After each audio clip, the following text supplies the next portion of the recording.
Medical bale ಮೇಲಿರೋ ದರ್ಶನ್ ಅನಾರೋಗ್ಯದ ಬಗ್ಗೆ ಹೋಮ್ ಮಿನಿಸ್ಟ್ರೇ ಹೇಳಿಕೆಯೊಂದನ್ನು ನೀಡಿದ್ದಾರೆ. ಅದರ ಬೆನ್ನಲ್ಲೇ ಹಲವು ಅನುಮಾನಗಳು ಬಂದರೂ ಮೇಲ್ಮನವಿಯನ್ನ ಸಲ್ಲಿಸಲು ಹಿಂದೇಟು ಹಾಕಲಾಗ್ತಿದ್ಯಾ ಅನ್ನುವ ಮಾತು ಕೂಡ ಕೇಳಿಬರ್ತಾ ಇದೆ. ಈ ಕುರಿತಾಗಿ ಒಂದು ವರದಿ ಇದೆ, ನೋಡೋಣ ಬನ್ನಿ.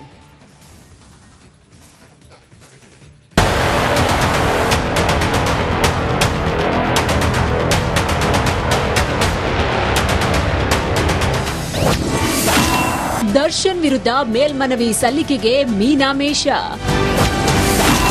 ಎಸ್ಪಿಪಿ ಅರ್ಜಿ ರೆಡಿ ಮಾಡಿದ್ರೂ ಸಲ್ಲಿಕೆಯಾಗಿಲ್ಲ ಯಾಕೆ? ಬೆನ್ನು ನೋವಿನ ಕಾರಣದ ಮೇಲೆ ಮಧ್ಯಂತರ ಜಾಮೀನು ಪಡೆದು ದರ್ಶನ್ ಬಿಜಿಎಸ್ ಆಸ್ಪತ್ರೆಯಲ್ಲಿ ಚಿಕಿತ್ಸೆ ಪಡಿತಾ ಇದ್ದಾರೆ. ಆಪರೇಷನ್ ಆಗಬೇಕು ಅಂತ ಕಾರಣ ಕೊಟ್ಟು ಹೊರಬಂದಿರುವ ಆರೋಪಿ ಶಸ್ತ್ರಚಿಕಿತ್ಸೆಗೆ ಹಿಂದೇಟು ಹಾಕ್ತಿದ್ದಾನಂತೆ. ಹೀಗಾಗಿ ದರ್ಶನ್ ಆರೋಗ್ಯದ ಬಗ್ಗೆ ಗೃಹ ಸಚಿವ ಡಾಕ್ಟರ್ ಜಿ ಪರಮೇಶ್ವರ್ ಅನುಮಾನ ವ್ಯಕ್ತಪಡಿಸಿದ್ರು. ಪರಮೇಶ್ವರ್ ಹೇಳಿಕೆಯಿಂದ ಹಲವು ಅನುಮಾನಗಳು ವ್ಯಕ್ತವಾಗಿದ್ವು. ಇದರ ಬೆನ್ನಲ್ಲೇ ಎಸ್ಪಿಪಿ ಪ್ರಸನ್ನ ಕುಮಾರ್ ದರ್ಶನ್ಗೆ ನೀಡಿರುವ ಮಧ್ಯಂತರ ಜಾಮೀನನ್ನ ರದ್ದು ಮಾಡುವಂತೆ ಕೋರಿ ಸುಪ್ರೀಂ ಕೋರ್ಟ್ನಲ್ಲಿ ಮೇಲ್ಮನವಿ ಸಲ್ಲಿಸೋದಕ್ಕೆ ಪ್ಲಾನ್ ಮಾಡಿದ್ರು. ಅದಕ್ಕಾಗಿ ಅರ್ಜಿ ಕೂಡ ರೆಡಿ ಮಾಡಿಕೊಂಡಿದ್ದಾರೆ. ಆದರೆ ಈವರೆಗೆ ಕೊಲೆ ಆರೋಪಿ ವಿರುದ್ಧ ಯಾವುದೇ ಮೇಲ್ಮನವಿ ಸಲ್ಲಿಕೆಯಾಗಿಲ್ಲ. ಇದರ ವಿರುದ್ಧ ಅನುಮಾನ ವ್ಯಕ್ತವಾಗಿದೆ. ಮೇಲ್ಮನವಿ ಸಲ್ಲಿಸಲು ಸರ್ಕಾರದಿಂದ ಒದ್ದಾಟ. ದರ್ಶನ್ ಮಧ್ಯಂತರ ಜಾಮೀನು ರದ್ದತಿಗೆ ಮೇಲ್ಮನವಿ ಸಲ್ಲಿಸುವುದಕ್ಕೆ ಗೃಹ ಇಲಾಖೆ ಗ್ರೀನ್ ಸಿಗ್ನಲ್ ನೀಡಿದ್ರೂ ಅರ್ಜಿ ಸಲ್ಲಿಕೆಯಾಗಿಲ್ಲ. ಹಾಗಾದ್ರೆ ಇದರ ವಿರುದ್ಧ ಕಾಣದ ಕೈಗಳ ಕೈವಾಡ ಇದೆಯಾ ಅನ್ನೋ ಅನುಮಾನ ಶುರುವಾಗಿದೆ. ದರ್ಶನ್ಗೆ ಮಧ್ಯಂತರ ಜಾಮೀನು ಸಿಕ್ಕಿ ತಿಂಗಳಾಗ್ತಾ ಬರ್ತಾ ಇದೆ. ಆದ್ರೂ ಒಂದು ಮೇಲ್ಮನವಿ ಸಲ್ಲಿಸೋದಕ್ಕೆ ಸರ್ಕಾರದಿಂದ ಒದ್ದಾಡ್ತಾ ಇದೆ. ಹೀಗಾಗಿ ಅನುಮಾನ ದಟ್ಟವಾಗಿದೆ.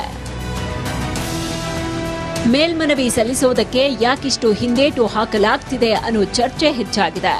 ಇದರ ಹಿಂದೆ ಕಾಣದ ಕೈಗಳ ಕೈವಾಡ ಇರುವ ಶಂಕೆ ವ್ಯಕ್ತವಾಗಿದೆ. ನಾಗರಾಜ್, ರಿಪಬ್ಲಿಕ್ ಕನ್ನಡ, ಬೆಂಗಳೂರು. ಪೊಲೀಸರು ತಮ್ಮ ತನಿಖೆ ವೇಳೆ ಇಷ್ಟೆಲ್ಲ ಸಾಕ್ಷಿಗಳನ್ನ ಸಂಗ್ರಹಿಸಿದ್ರು. ಅಡಿಷನಲ್ ಚಾರ್ಜ್ ಶೀಟ್ ಕೂಡ ಸಬ್ಮಿಟ್ ಮಾಡಿ ಆಗಿದೆ. ದರ್ಶನ್ಗೆ ಅನಾರೋಗ್ಯ ಅನ್ನೋ ಕಾರಣಕ್ಕೋಸ್ಕರ ಮಧ್ಯಂತರ ಜಾಮೀನನ್ನ ಪಡೆದುಕೊಂಡು ದರ್ಶನ್ಗೆ ಇನ್ನೂ ಕೂಡ ಸರ್ಜರಿ ಆಗಿಲ್ಲ. ಇದೆಲ್ಲವೂ ಕೂಡ ಒಂದ್ ರೀತಿಯಲ್ಲಿ ದರ್ಶನ್ ಅನ್ನ ಸೇಫ್ ಮಾಡ್ತಾ ಇದ್ದಾರೆ ಅನ್ನೋದ್ರ ಬಗ್ಗೆ ಅನುಮಾನಗಳು ಕೂಡ ಇದಾವೆ. ಹೀಗಿರುವಾಗ ಮೇಲ್ಮನವಿಯನ್ನ ಸಲ್ಲಿಸೋದಕ್ಕೆ ಯಾಕೆ ಇನ್ನೂ ಕೂಡ ಮೀನಾಮೇಷವನ್ನ ಎಣಿಸ್ತಿರೋದು? ಮೇಲ್ಮನವಿಗೆ ಗೃಹ ಇಲಾಖೆ ಅನುಮತಿಯನ್ನ ಮೊನ್ನೆನೇ ನೀಡಿದೆ. ಮೇಲ್ಮನವಿಗೆ ಗೃಹ ಇಲಾಖೆ ಪರ್ಮಿಷನ್ ಕೊಟ್ಟಿದೆ. ಮೇಲ್ಮನವಿ ಸಲ್ಲಿಸೋದಕ್ಕೆ ಒಪ್ಪಿಗೆನ ಕೊಡಲಾಗಿದೆ ಗೃಹ ಇಲಾಖೆಯಿಂದ. ಗೃಹ ಇಲಾಖೆ ಅನುಮತಿ ನೀಡಿದೆ, ಆದ್ರೂ ಕೂಡ ಯಾಕೆ ಮೀನಾಮೇಷ ಎಣಿಸ್ತಿರೋದು? ಯಾಕೆ ಮೇಲ್ಮನವಿ ಸಲ್ಲಿಸೋದಕ್ಕೆ ಏನಾಗಿದೆ? ದಾಖಲೆಗಳಿದ್ದಾವೆ, ಪುರಾವೆಗಳಿದ್ದಾವೆ, ಅಡಿಷನಲ್ ಚಾರ್ಜ್ ಶೀಟ್ ಅನ್ನು ಕೂಡ ಸಬ್ಮಿಟ್ ಮಾಡಿ ಆಗಿದೆ. ಇದೆಲ್ಲದರ ಹೊರತಾಗಿಯೂ ಕೂಡ ಗೃಹ ಸಚಿವರು ಮೇಲ್ಮನವಿ ಸಲ್ಲಿಕೆಗೆ ಹೇಳಿದ್ದಾರೆ. ನೋಡಿ, ನೀವು ಸುಪ್ರೀಂ ಕೋರ್ಟ್ಗೆ ಮೇಲ್ಮನವಿಯನ್ನ ಸಲ್ಲಿಸಿ ಅಂತೇಳಿ ಹೇಳಿದ್ದಾರೆ. ಹೋಮ್ ಮಿನಿಸ್ಟರ್ ಹೇಳಿದ್ದಾರೆ, ಡಾಕ್ಟರ್ ಜಿ ಪರಮೇಶ್ವರ್ ಅವರೇ ಹೇಳಿದ್ದಾರೆ. ಹೀಗೆಲ್ಲ ಇದ್ದು ಕೂಡ ಯಾಕೆ ಮೀನಾಮೇಷ ಎಣಿಸ್ತಿರೋದು? ಯಾಕೆ ಈ ಸರ್ಕಾರ ಎಸ್ಪಿಪಿ ಅರ್ಜಿ ಸಿದ್ಧಪಡಿಸಿದ್ರು ಕೂಡ ಯಾಕೆ ಸಲ್ಲಿಕೆ ಆಗ್ತಾ ಇಲ್ಲ? ಮೇಲ್ಮನವಿ ಸಲ್ಲಿಕೆ ಆಗ್ತಿಲ್ಲ ಯಾಕೆ? ಎಸ್ಪಿಪಿ ಪ್ರಸನ್ನ ಕುಮಾರ್ ಅವರೇ ಎಲ್ಲವನ್ನ ಸಿದ್ಧಪಡಿಸಿದ್ದಾರೆ, ಯಾಕೆ ಸಲ್ಲಿಕೆ ಆಗ್ತಾ ಇಲ್ಲ? ಸುಪ್ರೀಂಗೆ ಹೋಗದಂತೆ ತಡೆದವರು ಯಾರು? ದರ್ಶನ್ಗೆ ಸೇಫ್ ಗಾರ್ಡ್ ಮಾಡ್ತಿರೋರು ಯಾರು? ಮೇಲ್ಮನವಿಯನ್ನ ಸಲ್ಲಿಸಿದ್ರೆ ಮಧ್ಯಂತರ ಜಾಮೀನು ಅವರಿಗೆ ಕಡಿತ ಆಗುತ್ತೆ ಅಥವಾ ಮಧ್ಯಂತರ ಜಾಮೀನು ರದ್ದಾಗುತ್ತೆ ಅನ್ನೋ ಕಾರಣಕ್ಕೋಸ್ಕರ ಯಾರಾದ್ರೂ ಈ ರೀತಿಯಾಗಿ ಸರ್ಕಾರದ ಮೇಲೆ ಒತ್ತಡವನ್ನ ಹೇರ್ತಾ ಇದ್ದಾರಾ? ದರ್ಶನ್ ಅನ್ನ ಸೇಫ್ ಮಾಡ್ತಿರೋರು ಯಾರು? ಮಧ್ಯಂತರ ಬೇಲ್ ಪಡೆದು ತಿಂಗಳುಗಳೇ ಆಗಿವೆ. ದರ್ಶನ್ಗೆ 1.5 ತಿಂಗಳು ಮಧ್ಯಂತರ ಜಾಮೀನನ್ನ ಕೊಟ್ಟಿದ್ದಾರೆ. ಆಲ್ರೆಡಿ 1 ತಿಂಗಳು ಕಳೆದು ಹೋಗಿದೆ. ಇನ್ನೂ ಕೂಡ ಮೇಲ್ಮನವಿಯನ್ನ ಸಲ್ಲಿಸೋದಕ್ಕೆ ಅವಕಾಶ ಇದೆ. ಇಷ್ಟರ ಒಳಗಡೆ ದರ್ಶನ್ ಸರ್ಜರಿ ಆಗಬೇಕಾಗಿತ್ತು, ಆದ್ರೆ ಸರ್ಜರಿ ಆಗಿಲ್ಲ, ಏನೂ ಕೂಡ ಆಗಿಲ್ಲ. ಫಿಸಿಯೋಥೆರಪಿಯನ್ನ ಮಾಡ್ತಾ ಇದ್ದಾರೆ ಡಾಕ್ಟ್ರು. ಕೇಳಿದ್ರೆ ಅವರಿಗೆ ನರದ ಸಮಸ್ಯೆ ಇದೆ ಅನ್ನೋದನ್ನ ಹೇಳ್ತಾ ಇದ್ದಾರೆ. ಸರ್ಜರಿ ಮಾಡೋದಕ್ಕೆ ಆಗೋದಿಲ್ಲ ಅಂತ ಹೇಳ್ತಾ ಇದ್ದಾರೆ. ಇದನ್ನ ಪ್ರಶ್ನೆ ಮಾಡಿ ಆದ್ರೂ ಕೂಡ ಒಂದು ಮೇಲ್ಮನವಿಯನ್ನ ಸಲ್ಲಿಸುವಂತ ಅವಕಾಶ ಸರ್ಕಾರಕ್ಕಿದೆ. ಹೋಮ್ ಮಿನಿಸ್ಟರ್ ಅದಕ್ಕೆ ಗ್ರೀನ್ ಸಿಗ್ನಲ್ ಕೊಟ್ಟಿದ್ದಾರೆ. ಆದ್ರೆ ಇದನ್ನ ತಡೆದಿರೋರು ಯಾರು? ಸುಪ್ರೀಂ ಕೋರ್ಟ್ಗೆ ಮೇಲ್ಮನವಿಯನ್ನ ಸಲ್ಲಿಸೋದಕ್ಕೆ ಮೀನಾಮೇಷ ಎಣಿಸ್ತಿರೋದು ಯಾಕೆ? ಕಾರಣದ ಕೈಗಳೇನಾದ್ರೂ ಕೆಲಸ ಮಾಡ್ತಾ ಇದೆಯಾ ದರ್ಶನ್ ಪರವಾಗಿ? ದರ್ಶನ್ ಅನ್ನ ಸೇಫ್ ಮಾಡಬೇಕು ಅಂತ ಹೇಳಿ, ದರ್ಶನ್ಗೆ ಬೇಲ್ ಕೊಡಬೇಕು ಅಂತ ಹೇಳಿ ಕಾರಣದ ಕೈಗಳೇನಾದ್ರೂ ಕೆಲಸ ಮಾಡ್ತಾ ಇದೆಯಾ ಅನ್ನೋದು ಈಗಿರುವಂತ ಅನುಮಾನ. ಸದ್ಯಕ್ಕೆ ದರ್ಶನ್ನ ಬಳ್ಳಾರಿಯ ಜೈಲಿನಿಂದ ಮಧ್ಯಂತರ ಜಾಮೀನನ್ನ ಪಡೆದುಕೊಂಡು ಬಂದು ಸುಮಾರು 1 ತಿಂಗಳು ಆಗೋಗಿದೆ. 1.5 ತಿಂಗಳುಗಳ ಕಾಲ ದರ್ಶನ್ಗೆ ಜಾಮೀನು ಮಧ್ಯಂತರ ಆರೋಗ್ಯದ ಕಾರಣಕ್ಕೋಸ್ಕರ ಸರ್ಜರಿಗೋಸ್ಕರ ಜಾಮೀನನ್ನ ಕೊಟ್ಟಿದ್ರು. ಸರ್ಜರಿಯೂ ಆಗಿಲ್ಲ, ಏನೂ ಆಗಿಲ್ಲ. ಆದ್ರೂ ಕೂಡ ಮೇಲ್ಮನವಿ ಸಲ್ಲಿಸ್ತಿಲ್ಲ ಯಾಕೆ ಅನ್ನೋದೇ ಈಗಿರುವಂತ ಅತಿ ದೊಡ್ಡ ಪ್ರಶ್ನಾರ್ಥಕ.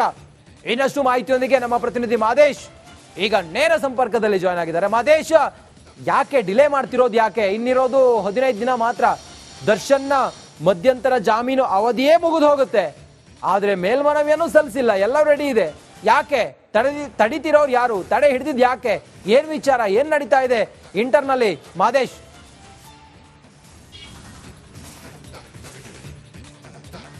ಖಂಡಿತ ರಂಜಿತ್, ಈ ಒಂದು ಪ್ರಶ್ನೆ ಮೂಡೇ ಮೂಡುತ್ತೆ. ಯಾಕಂದ್ರೆ ಈಗಾಗಲೇ ದರ್ಶನ್ ಹೊರಗಡೆ ಬಂದಿರುವಂತ ರೀಸನ್ ಇಷ್ಟೇ. ಹೈಕೋರ್ಟ್ ನಲ್ಲಿ ಅವರ ಪರ ವಕೀಲರಾದಂತಹ ಸಿ.ವಿ. ನಾಗೇಶ್ ಅವರು ಒಂದೇ ಒಂದು ವಾದವನ್ನ ಮಾಡಿದ್ರು. ಮೆಡಿಕಲ್ ಗ್ರೌಂಡ್ಸ್ ಮೇಲೆ ಹೈಕೋರ್ಟ್ ನಲ್ಲಿ ಈಗಾಗಲೇ ಮಧ್ಯಂತರ ಜಾಮೀನು ಆದೇಶನ ಮಾಡಲಾಗಿತ್ತು. ಏನಂತ, ಅವರಿಗೆ ಇಮಿಡಿಯೇಟ್ಲಿ ಸರ್ಜರಿ ಮಾಡುವಂತ ಅವಶ್ಯಕತೆ ಇದೆ, ಇಲ್ವಾದ್ರೆ ಅವರಿಗೆ ಪಾರ್ಶ್ವವಾಯು ಅಥವಾ ಲಕ್ವ ಹೊಡೆಯುವಂತ ಸಾಧ್ಯತೆ ಇದೆ, ಅದು ಅವರ ಕೆರಿಯರ್ ಮೇಲೆ ಸಾಕಷ್ಟು ಪರಿಣಾಮ ಬೀಳುತ್ತೆ. ಹೀಗಾಗಿ ಅವರಿಗೆ ಕೂಡಲೇ ಮಧ್ಯಂತರ ಜಾಮೀನನ್ನು ಕೊಡಬೇಕು, ಅವರಿಗೆ ಕೂಡಲೇ ಸರ್ಜರಿಯನ್ನ ಮಾಡಿಸಬೇಕು ಅಂತೇಳಿ ಅವತ್ತು ಸಿ.ವಿ. ನಾಗೇಶ್ ಅವರು ವಾದ ಮಾಡುವಂತ ಕೆಲಸವನ್ನ ಮಾಡಿದ್ರು. ಈ ಒಂದು ಮೆಡಿಕಲ್ ಗ್ರೌಂಡ್ಸ್ ಮೇಲೆ ಹೈಕೋರ್ಟ್ ಅವರಿಗೆ ಮಧ್ಯಂತರ ಜಾಮೀನನ್ನ ಕೊಡುವಂತ ಕೆಲಸವನ್ನ ಮಾಡಿತ್ತು. ಆದ್ರೆ 6 ವಾರಗಳಲ್ಲಿ ಈಗಾಗಲೇ 4 ವಾರಗಳು ಮುಗಿಯುತ್ತಿದ್ರು ಕೂಡ ಇನ್ನೂ ಕೂಡ ಸರ್ಜರಿ ದರ್ಶನ್ಗೆ ಆಗಿಲ್ಲ. ಎಲ್ಲೋ ಒಂದ್ ಕಡೆ ಸರ್ಜರಿ ಹೆಸರಲ್ಲಿ ದರ್ಶನ್ ಹೊರಗಡೆ ಬಂದಿದ್ದಾರ ಅನ್ನುವಂತ ಅನುಮಾನಗಳು ಒಂದ್ ಕಡೆ, ಆದ್ರೆ ಮತ್ತೊಂದ್ ಕಡೆ ಆ ಒಂದು ಅನುಮಾನಗಳನ್ನ ಇಟ್ಕೊಂಡು ಜೊತೆಗೆ ಸಮಾಜಕ್ಕೆ ಬೇರೆ ರೀತಿಯಾದಂತಹ ಮೆಸೇಜ್ ಹೋಗುತ್ತೆ ಅನ್ನುವಂತ ಒಂದು ಅಂಶಗಳನ್ನ ಇಟ್ಕೊಂಡು ಮೇಲ್ಮನವಿ ಸಲ್ಲಿಸೋದಕ್ಕೆ ತನಿಖಾ ತಂಡ ಕೂಡ ರೆಡಿ ಆಗಿತ್ತು. ಅದಕ್ಕೆ ಗೃಹ ಇಲಾಖೆಯಿಂದ ಒಂದು ಪರ್ಮಿಷನ್ ಕೂಡ ಬೇಕಾಗಿತ್ತು. ಆ ಒಂದು ಗೃಹ ಇಲಾಖೆಯಿಂದ ಪರ್ಮಿಷನ್ ಸಿಕ್ಕಿ ಈಗಾಗಲೇ 1 ವಾರ ಕೂಡ ಆಗಿದೆ.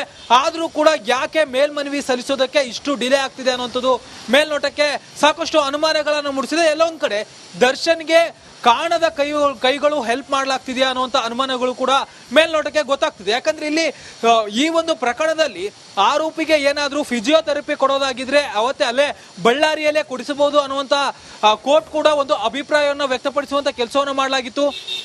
ಜೊತೆಗೆ ಬಳ್ಳಾರಿ ವೈದ್ಯರು ನೀಡಿರುವಂತಹ ರಿಪೋರ್ಟ್ ನಲ್ಲೂ ಕೂಡ ಫಿಸಿಯೋಥೆರಪಿ ಏನಾದರೂ ಕೊಡಬೇಕಾಗಿದ್ರೆ ಆಪರೇಷನ್ ಮಾಡುವಂತ ಅವಶ್ಯಕತೆ ಇಲ್ಲ, ಅವರಿಗೆ ಇರುವಂತಹ ಒಂದು ಬೆನ್ನು ನೋವಿನ ಸಮಸ್ಯೆಯಿಂದ ಫಿಸಿಯೋಥೆರಪಿಯಿಂದ ಅದನ್ನ ಗುಣಪಡಿಸಬಹುದು ಅನ್ನುವಂಥ ರೀತಿಯಲ್ಲೂ ಕೂಡ ವೈದ್ಯಕೀಯ ರಿಪೋರ್ಟ್ ಕೂಡ ಗೊತ್ತಾಗಿತ್ತು.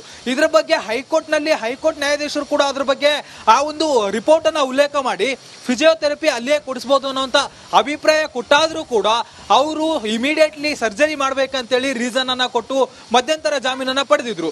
ಆದ್ರೆ 4 ವಾರಗಳಾದ್ರೂ ಕೂಡ ಇನ್ನೂ ಸರ್ಜರಿಯ ಡೇಟ್ ಇನ್ನೂ ಕೂಡ ಫಿಕ್ಸ್ ಆಗಿಲ್ಲ. ಎಲ್ಲ ಒಂದ್ ಕಡೆ ಆರೋಪಿ ಸ್ಥಾನದಲ್ಲಿರುವಂತಹ ದರ್ಶನ್ ಈ ಕೊನೆ ವಾರದಲ್ಲಿ ಅಂದ್ರೆ 5ನೇ ವಾರದಲ್ಲಿ ಸರ್ಜರಿಯನ್ನ ಡೇಟ್ ಅನ್ನ ಮಾಡಿಕೊಂಡು ಆ ಒಂದು ಮತ್ತಷ್ಟು ದಿನಗಳ ಕಾಲ ಎಕ್ಸ್ಟೆಂಡ್ ಆಗಿ ಮಧ್ಯಂತರ ಜಾಮೀನನ್ನ ಎಕ್ಸ್ಟೆಂಡ್ ಮಾಡಿಸುವಂತ ಪ್ಲಾನ್ ನಲ್ಲಿದ್ದಾರೆ ಅನ್ನುವಂಥದ್ದು ಮೇಲ್ನೋಟಕ್ಕೆ ಇಲ್ಲಿ ಗೊತ್ತಾಗ್ತಿದೆ. ಆದ್ರೆ SPP ಅವರು ಈಗಾಗಲೇ ಮೇಲ್ಮನವಿ ಸಲ್ಲಿಸೋದಕ್ಕೆ ಎಲ್ಲಾ ರೀತಿಯಾದಂತಹ ಫೈಲ್ಗಳನ್ನ ರಘುಪತಿ ಅವರಿಗೆ ಅಂದ್ರೆ ಸುಪ್ರೀಂ ಕೋರ್ಟ್ ವಕೀಲರಾದಂತಹ ರಘುಪತಿ ಅವರಿಗೂ ಕೂಡ ಎಲ್ಲಾ ರೀತಿಯಾದಂತಹ ಫೈಲ್ಗಳನ್ನ ಟ್ರಾನ್ಸ್ಫರ್ ಮಾಡಿದ್ರು ಕೂಡ ಅರ್ಜಿ ಸಲ್ಲಿಕೆ ಮಾಡೋದಕ್ಕೆ ಯಾಕೆ ಇಷ್ಟೊಂದು ಡಿಲೇ ಆಗ್ತಿದೆ ಅನ್ನುವಂಥದ್ದು ಸಾಕಷ್ಟು ಅನುಮಾನಗಳನ್ನ ಮೂಡಿಸಿದೆ. ಎಲ್ಲೊಂದ್ ಕಡೆ ದರ್ಶನ್ಗೆ ಈ ಒಂದು ಮಧ್ಯಂತರ ಜಾಮೀನು ಅವಧಿ ಮುಗಿಸೋದಕ್ಕೆ ಅಲ್ಲಿ ಯಾವುದೇ ರೀತಿಯಾದಂತಹ ಅಡೆತಡೆಗಳು